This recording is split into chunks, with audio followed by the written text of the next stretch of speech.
परिचय। बच्चों, आज मैं तुम्हें परमाणु की संरचना प्रकरण के विषय में बताऊंगा। परमाणु द्रव्य की मूलभूत इकाइयां हैं। हमारे चारों ओर की हर वस्तु परमाणुओं से बनी है। प्रारूपी परमाणु प्रोटॉनों के नाभिक का बना होता है और न्यूट्रॉन व इलेक्ट्रॉन इस नाभिक के परितः चक्कर लगाते हैं। शिक्षक महोदय, मेरा एक प्रश्न है।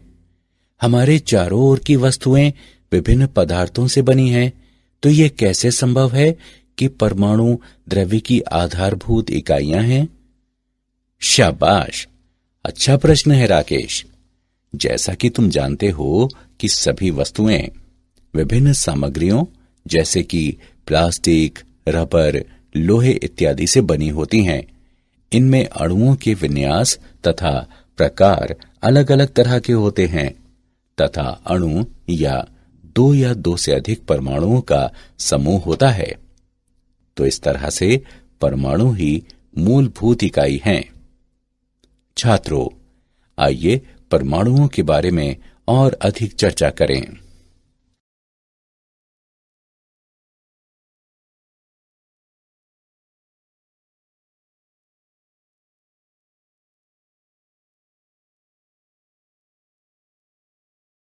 उद्देश्य। इस पाठ के अंत में आप निम्न करने में सक्षम हो जाएंगे।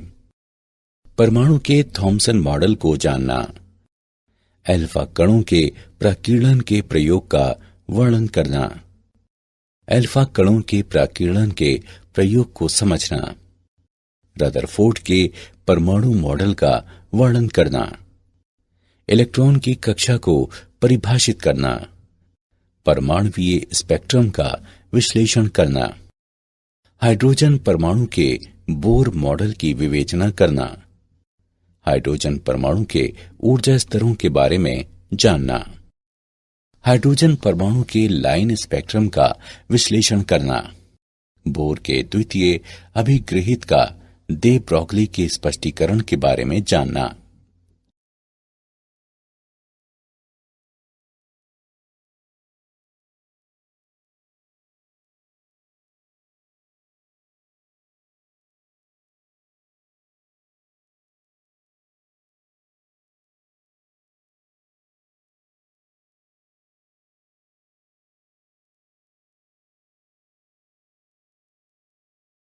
थॉमसन का परमाणु मॉडल। सन 1898 में जे थॉमसन ने परमाणु का एक मॉडल प्रस्तावित किया, जिसे प्लम पुडिंग मॉडल भी कहा जाता है। उन्होंने बताया कि परमाणु किसी धनात्मक तरल जैसे कि पुडिंग से भरा होता है, जिसमें इलेक्ट्रॉन इस तरह अंतःस्थापित रहते हैं जैसे कि तरबूज में बीज। गोलीय मॉडल की त्रिज्या लगभग 10⁻⁻8 सेंटीमीटर होती है। धनात्मक तरल पर कुल धनावेश समान होता है, जो इलेक्ट्रॉनों के ऋणावेशों द्वारा सममितिक रूप से संतुलित रहता है।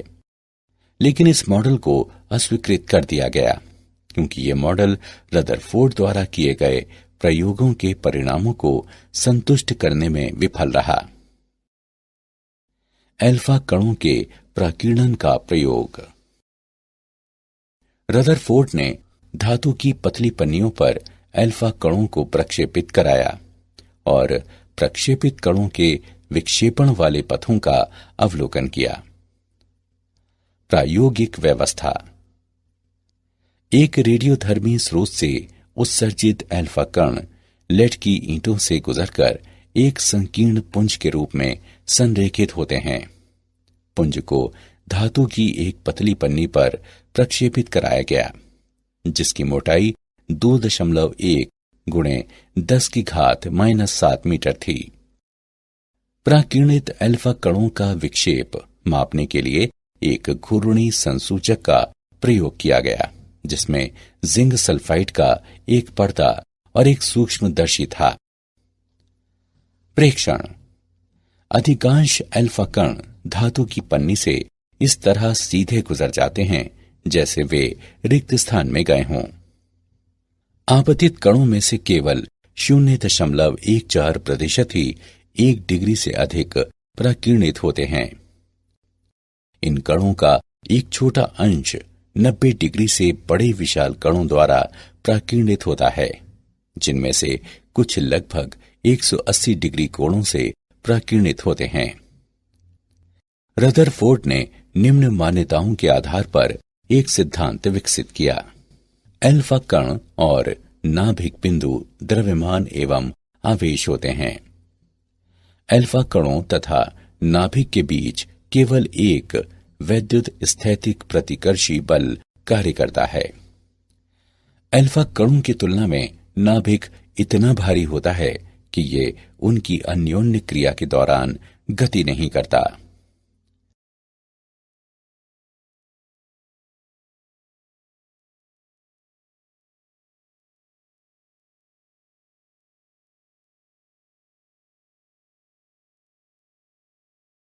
अल्फा कणों का प्रक्षेप पथ।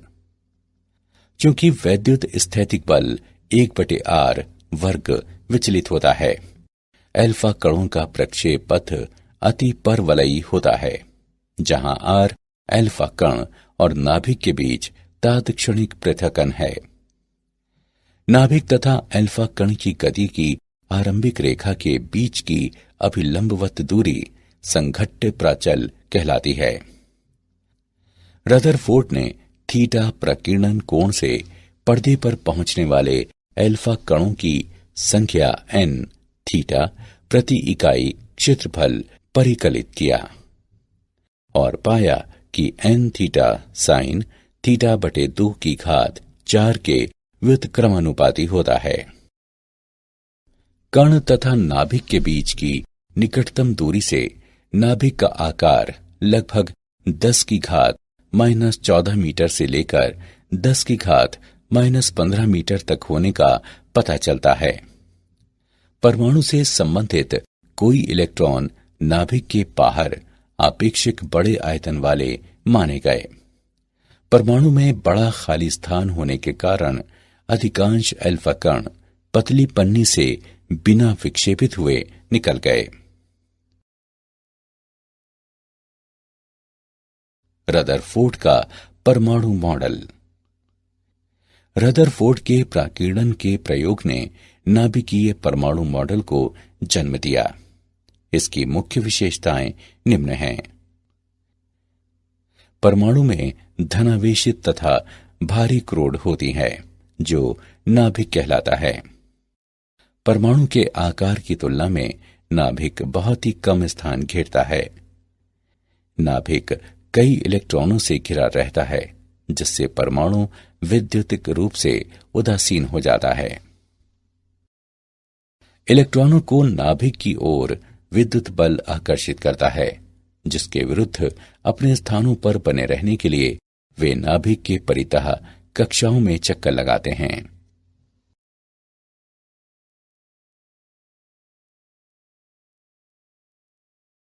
इलेक्ट्रॉन की कक्षाएं। रदरफोर्ड के परमाणु के नाभिकीय मॉडल ने परमाणु को एक वैद्युतिक उदासीन गोले के रूप में चित्रित किया, जिसमें केंद्र में एक अत्यंत छोटा, भारी और धनावेशित नाभिक होता है, जो अपनी गतिशील रूप से स्थिर कक्षाओं में घूमते इलेक्ट्रॉनों से घिरा होता है।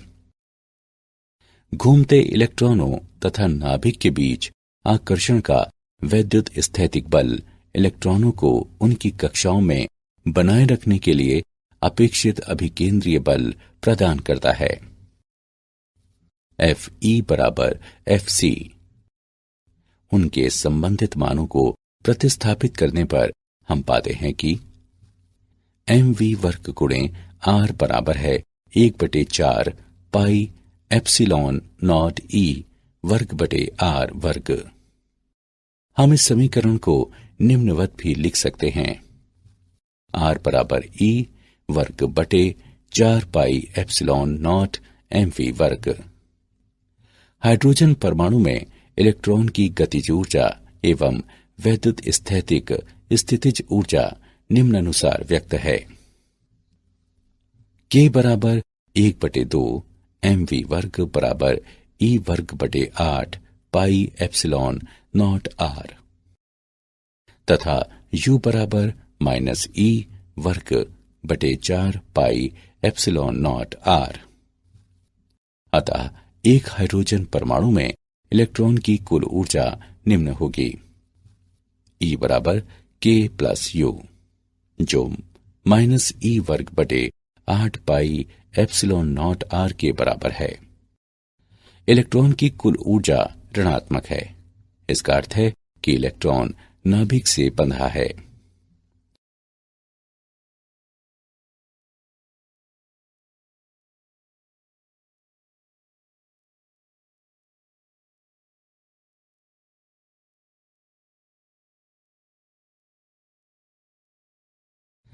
परमाणुवीय स्पेक्ट्रम।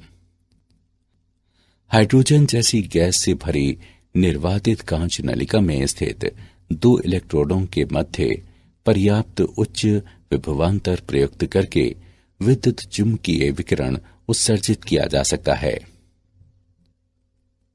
यदि उत्सर्जित रेखाओं का विश्लेषण किया जाए तो विविक्त रेखाओं की श्रृंखला देखी जाती है, जिसमें प्रत्येक रेखा एक विशिष्ट तरंग दैर्ध्य के संगत होती है।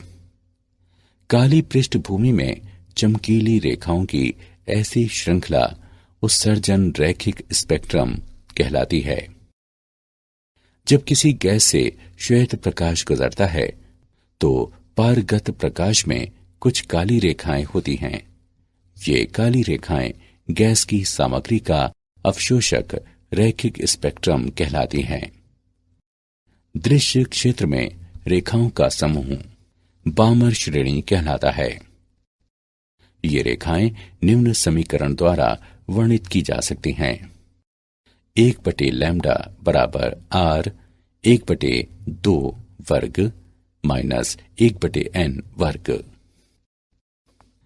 यहां n के मान 3, 4, 5 व इसी प्रकार अन्य हो सकते हैं तथा r रिडबर्ग नियतांक है, जिसका मान 1.0973732 गुणे 10⁻7 प्रति मीटर होता है। दृश्य क्षेत्र के बाहर स्थित रेखाओं की अन्य श्रेणियां निम्न हैं। लाइमैन श्रेणी जो निम्न रूप में व्यक्त है। 1/λ बराबर r 1/1 वर्ग माइनस 1/n वर्ग। यहां n के मान 2, 3, 4, 5 व इसी प्रकार अन्य हो सकते हैं। पाषाण श्रेणी जो निम्न रूप में व्यक्त है। 1/λ बराबर r 1/3 वर्ग माइनस 1/n वर्ग। यहां n के मान 4, 5, 6, 7 व इसी प्रकार अन्य हो सकते हैं। ब्रैकेट श्रेणी जो निम्न रूप में व्यक्त है। 1/λ बराबर r 1/4 वर्ग माइनस 1/n वर्ग। जहां n के मान 5, 6, 7, 8 व इसी प्रकार अन्य हो सकते हैं। फंड श्रेणी जो निम्न रूप में व्यक्त है। 1/λ बराबर r 1/5 वर्ग माइनस 1/n वर्ग। यहां n के मान 6, 7, 8, 9 व इसी प्रकार अन्य हो सकते हैं।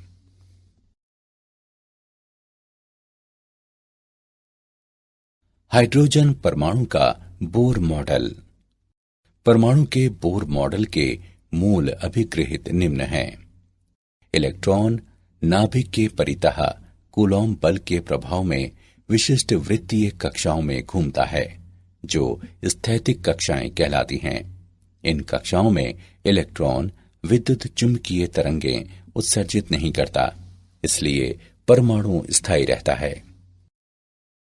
स्थैतिक कक्षाएं वे होती हैं जिनके लिए इलेक्ट्रॉन के कोणीय संवेग L का मान h/2 पाई का पूर्णांक गुणज होता है। L बराबर NH/2 पाई, जहां n कक्षा की क्वांटम संख्या के रूप में ज्ञात है तथा h प्लांक का नियतांक है। यदि इलेक्ट्रॉन एक स्थैतिक कक्षा से दूसरी स्थैतिक कक्षा में जाते हैं तो ये न्यू आवृत्ति का एक फोटॉन उत्सर्जित करता है, जो EI माइनस EF/h द्वारा व्यक्त है। हाइड्रोजन परमाणु के लिए बोर कक्षाओं की त्रिज्या। हम जानते हैं कि हाइड्रोजन परमाणु के लिए वृत्तीय कक्षा की त्रिज्या E²/4 pi epsilon not mv वर्ग होती है। हमें nv कक्षा की त्रिज्या ज्ञात करनी है, जो कोणीय संवेग पर बोर के क्वांटमीकरण नियम को संतुष्ट करती है। Ln बराबर m Vn और Rn का गुणनफल, जो NH/2 पाई के बराबर है, जहां n बराबर 1, 2, 3 और इसी प्रकार अन्य, तथा Vn इलेक्ट्रॉन की nv कक्षा में चाल है। इस समीकरण को निम्न रूप में लिखा जा सकता है: Vn बराबर NH/2 पाई m Rn। उपरोक्त दोनों समीकरणों की तुलना करने पर हम वेग तथा nv कक्षा की त्रिज्या का व्यंजक प्राप्त करते हैं। Vn बराबर 1/n गुणे E²/2 एप्सिलॉन नॉट h तथा Rn बराबर n वर्ग गुणे h वर्ग एप्सिलॉन नॉट/पाई me वर्ग बराबर n वर्ग a0, जहां a0 बराबर 0.529 एंगस्ट्रॉम।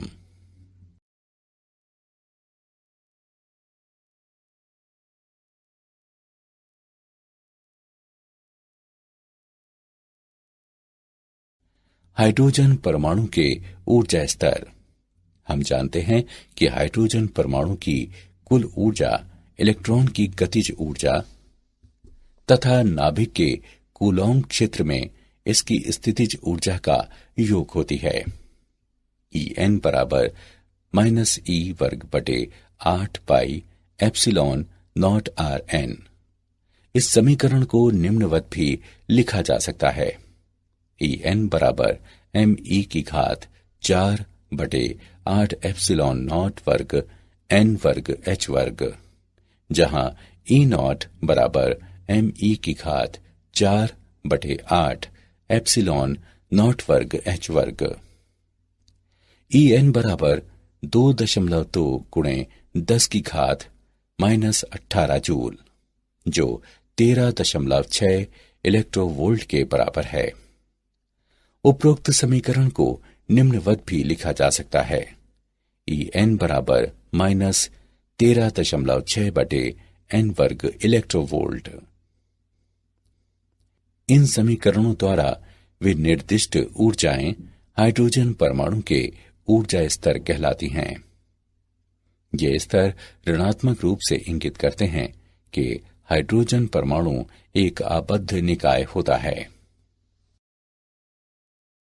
न्यूनतम स्थैतिक ऊर्जा अवस्था, जो कि तलस्थ अवस्था भी कहलाती है, n बराबर 1 के संगत होती है और इसकी ऊर्जा E1 बराबर -13.6 इलेक्ट्रोवोल्ट होती है। अगली अवस्था, जो कि प्रथम उत्तेजित अवस्था कहलाती है, n बराबर 2 के संगत होती है तथा इसकी ऊर्जा E2 बराबर -3.4 इलेक्ट्रोवोल्ट होती है तथा इसी प्रकार आगे अन्य अवस्थाएं होती हैं। क्वांटम संख्या बढ़ते जाने के साथ संगत ऊर्जा 0 के निकट आती जाती है। परमाणु की तलस्थ अवस्था से मुक्त होने के लिए इलेक्ट्रॉन द्वारा आवश्यक न्यूनतम ऊर्जा परमाणु की आयनन ऊर्जा कहलाती है। अतः हाइड्रोजन परमाणु की आयनन ऊर्जा 13.6 इलेक्ट्रोवोल्ट होती है। उदाहरण। आइए बोर के हाइड्रोजन परमाणु मॉडल का एक उदाहरण देखें। बोर के हाइड्रोजन परमाणु की तटस्थ अवस्था में इलेक्ट्रॉन द्वारा उत्सर्जित विकिरण की न्यूनतम से अधिकतम तरंगदैर्घ्य का अनुपात ज्ञात करें। आइए इसका हल देखें। इलेक्ट्रॉन दो ऊर्जा स्तरों N1 और N2 के बीच पारगमन के संगत विकिरण ऊर्जा 13.6 गुणे 1/N1 वर्ग माइनस 1/N2 वर्ग इलेक्ट्रोवोल्ट होगी। E न्यूनतम है जहां N1 बराबर 1 और N2 बराबर 2। E न्यूनतम बराबर है 13.6 गुणे 3/4 इलेक्ट्रोवोल्ट। E अधिकतम है जहां N1 बराबर 1 और N2 बराबर अनंत। E अधिकतम बराबर 13.6 इलेक्ट्रोवोल्ट। अब E न्यूनतम एवं E अधिकतम का अनुपात लेने पर हम पाते हैं कि E न्यूनतम बटे E अधिकतम बराबर 3/4 या लैम्डा न्यूनतम बटे लैम्डा अधिकतम बराबर 3/4। अतः बोर के हाइड्रोजन परमाणु की तटस्थ अवस्था में इलेक्ट्रॉन द्वारा उत्सर्जित विकिरण की न्यूनतम से अधिकतम तरंगदैर्घ्य का अनुपात 3:4 होगा।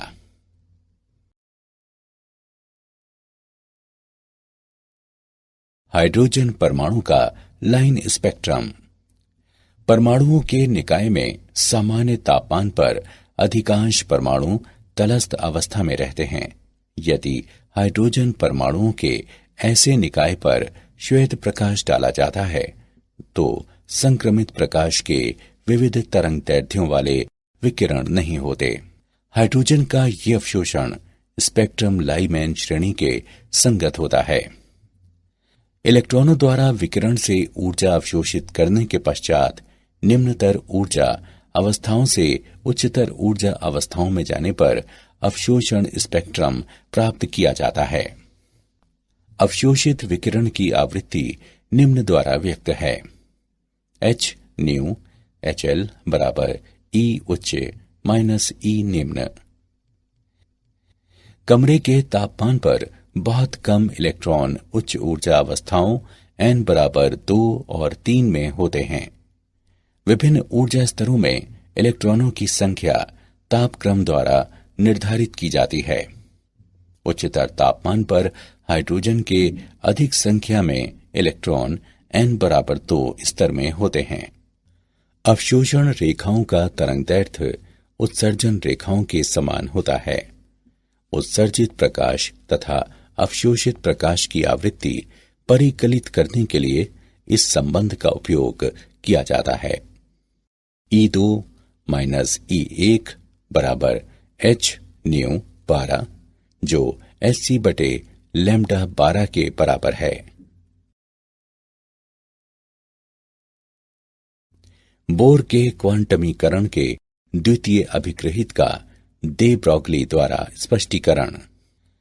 दे ब्रॉगली ने कक्षा में घूमते इलेक्ट्रॉन के कोणीय संवेग पर क्वांटमीकरण प्रतिबंध की व्याख्या प्रस्तुत की। दे ब्रॉगली के अनुसार जब कोई इलेक्ट्रॉन एक परमाणु की स्थैतिक कक्षा में होता है तो ये एक प्रकार की अनुनादी स्थिति में होता है। इलेक्ट्रॉन के तरंग दैर्ध्य पर अनुनादी दशा के लिए आवश्यक होता है कि एक इसकी कक्षा की परिधि पर एक स्थायी तरंग बनाए रखी जाए। अतः इलेक्ट्रॉनों की कक्षा की परिधि में इसके दे ब्रॉगली तरंग दैर्ध्य की एक पूर्णांक संख्या होती है। 2πr बराबर n लैम्डा, जहां n बराबर 1, 2, 3 इत्यादि। m द्रव्यमान तथा v चाल वाले इलेक्ट्रॉन के लिए दे ब्रॉगली तरंग दैर्ध्य h/mv होगा। इसे इस रूप में लिखा जा सकता है mvr बराबर nh/2π। ये बोर का कोणीय संवेग क्वांटमीकरण प्रतिबंध है। क्या आप जानते हैं ब्रह्मांड में परमाणुओं की संख्या लिखने के लिए 10 से 80 शून्य लगाने होंगे। कुछ निश्चित दशाओं में परमाणुओं को 200 प्रकार के अल्पजीवी अवपरमाणविक कणों में विभक्त किया जा सकता है। नाभिक के कण विविध अन्य अतिसूक्ष्म कणों से बने होते हैं जो क्वार्क कहलाते हैं। 1890 के दशक में वैज्ञानिकों का विचार था कि परमाणु बिलियर्ड की गेंदों की तरह ठोस होते हैं और पूर्णतः अविखंडनीय होते हैं। इलेक्ट्रॉन प्रोटॉनों से 1836 गुने छोटे होते हैं, इसलिए इनका भार लगभग नगण्य होता है। सारांश। आइए हमने जो कुछ सीखा है उसे संक्षेप में दोहराएं। कण तथा नाभिक के बीच की निकटतम दूरी से नाभिक का आकार लगभग 10 की घात -14 मीटर से लेकर 10 की घात -15 मीटर तक होने का पता चलता है। परमाणु में धनावेशित तथा भारी क्रोड होती है जो नाभिक कहलाता है। परमाणु के आकार की तुलना में नाभिक बहुत ही कम स्थान घेरता है। नाभिक कई इलेक्ट्रॉनों से घिरा रहता है, जिससे परमाणु वैद्युतिक रूप से उदासीन हो जाता है। इलेक्ट्रॉनों को नाभिक की ओर विद्युत बल आकर्षित करता है, जिसके विरुद्ध अपने स्थानों पर बने रहने के लिए वे नाभिक के परितः कक्षाओं में चक्कर लगाते हैं।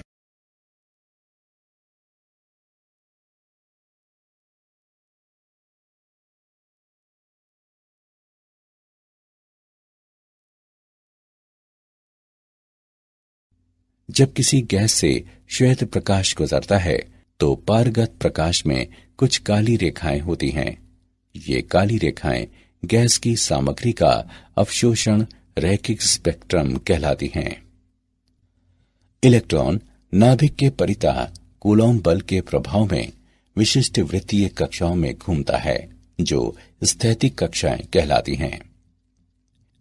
परमाणु की तलस्थ अवस्था से मुक्त होने के लिए इलेक्ट्रॉन द्वारा आवश्यक न्यूनतम ऊर्जा परमाणु की आयनन ऊर्जा कहलाती है। इलेक्ट्रॉनों द्वारा विकिरण से ऊर्जा अवशोषित करने के पश्चात निम्नतर ऊर्जा अवस्थाओं से उच्चतर ऊर्जा अवस्थाओं में जाने पर अवशोषण स्पेक्ट्रम प्राप्त किया जाता है।